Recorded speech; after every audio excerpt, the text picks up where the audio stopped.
Hi everybody.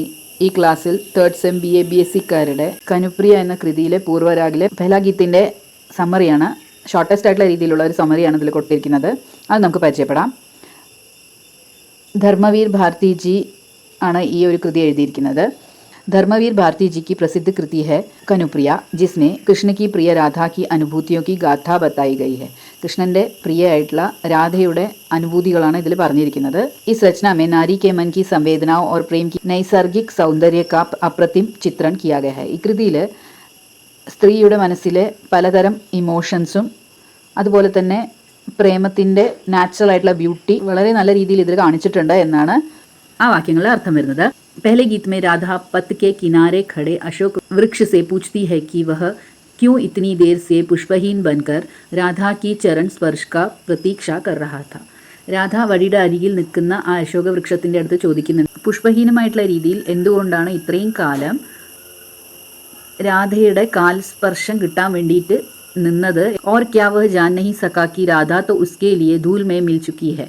ആ ചോദ്യത്തിൻ്റെ ഒപ്പം തന്നെ പറയുന്നുണ്ട്, ഇത്രയും കാലമായിട്ട് നിനക്ക് മനസ്സിലായില്ലേ ഞാൻ നിന്നിൽ തന്നെ ഒളിഞ്ഞു കിടപ്പുണ്ട് എന്നത്. നിനക്ക് വേണ്ടിയിട്ട് ഞാൻ ആ മണ്ണിൽ അലിഞ്ഞു ചേർന്നിട്ടുണ്ട് എന്നാണ് പറയുന്നത്. ഉസ്കെ ഹർ രേഷവുമേ, അതിൻ്റെ ഓരോ അണുവിലും രാധയുണ്ട് എന്ന് പറയുന്ന വരികളാണ് പിന്നീടുള്ളത്. ഓരോ ഫൈബറിലും, ഹർ രേഷവുമേ വെച്ചാൽ ഓരോ ഫൈബറിലുണ്ട്. കലിയോമേ മൊട്ടിലുണ്ട്. കോമ്പൽമേ എന്ന് വെച്ചാൽ ഇളമായിട്ടുള്ള ഇലകളിൽ അലിഞ്ഞു ചേർന്നിട്ടുണ്ട്. സൗരഭ് എന്ന് വെച്ചാൽ അതിൻ്റെ സ്മെല്ലിൽ.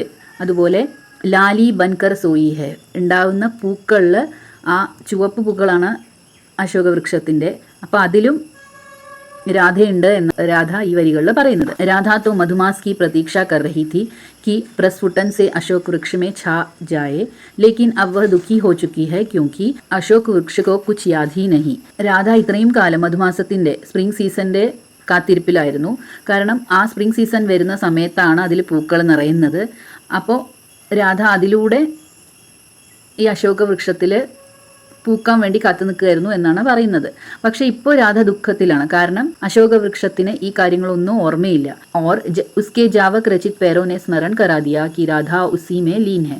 ജാവക് ഇട്ട കാലുകൾ കണ്ടപ്പം അശോക വൃക്ഷത്തിന് ഓർമ്മ വന്നു എന്നാണ് പറയുന്നത്. രാധ അശോക വൃക്ഷത്തിൽ തന്നെ ലയിച്ച് ഇരിക്കുകയാണ് എന്ന് അശോക വൃക്ഷത്തിന് രാധയുടെ ജാവക് രചിത് കാലുകൾ കണ്ടപ്പോഴാണ് ഓർമ്മ വരുന്നത് എന്നാണ് ആ വാക്യങ്ങളുടെ അർത്ഥം. രാധ യഹ് കഹ രഹി ഹെ കി അബ് സമയ ആ ഗയാ ഹെ ജബ് അശോക് വൃക്ഷ കെ നസ് നസ് മേ രാധ പങ്ക് പസർക്കർ ഉഡ് സക്കെ. ഇപ്പോൾ ആ സമയം വന്നിരിക്കുന്നു എന്നാണ് രാധ പറയുന്നത്. അതായത് ഈ സമയത്താണ് അശോക വൃക്ഷത്തിലെ ഓരോ അണുവിലും രാധ പൂവായി വിരിയാൻ ഉള്ള സമയമായിരിക്കുന്നു എന്നാണ് ഈ വാക്യങ്ങളിലെ അർത്ഥം വരുന്നത്.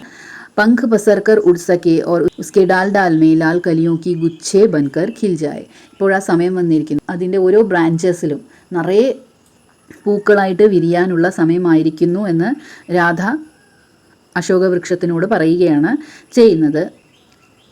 അപ്പോൾ ഇത്രയേ ഉള്ളൂ ഫസ്റ്റ് ഗീത്തിൻ്റെ ഒരു എക്സ്പ്ലനേഷൻ ആയിട്ടുള്ള രീതിയിൽ വരുന്നത്. ഇത് വളരെ ഷോർട്ടസ്റ്റ് ആയിട്ടുള്ള രീതിയിൽ ഒരു സമ്മറിയാണ്. ഇത് എലാബറേറ്റ് ചെയ്തിട്ട് വേണം നിങ്ങൾ എഴുതാൻ. അതുപോലെ ധർമ്മവീർ ഭാരതിയെ കുറിച്ചിട്ടുള്ള ഇൻഫർമേഷൻസ് ഇതിനോടൊപ്പം ചേർക്കുക. എന്നിട്ട് മാത്രം ആൻസറിലേക്ക് കടക്കാൻ ശ്രമിക്കുക. ഈ പറഞ്ഞിരിക്കുന്ന കാര്യങ്ങൾ നിങ്ങൾക്ക് മനസ്സിലായെന്ന് വിചാരിക്കുന്നു. എന്തെങ്കിലും ഡൗട്ട് ഉണ്ടെങ്കിൽ തീർച്ചയായിട്ടും കമൻറ്റ് ചെയ്യൂ, ലൈക്ക് ചെയ്യൂ, ഷെയർ ചെയ്യൂ, സബ്സ്ക്രൈബ് ചെയ്യൂ. Thank you.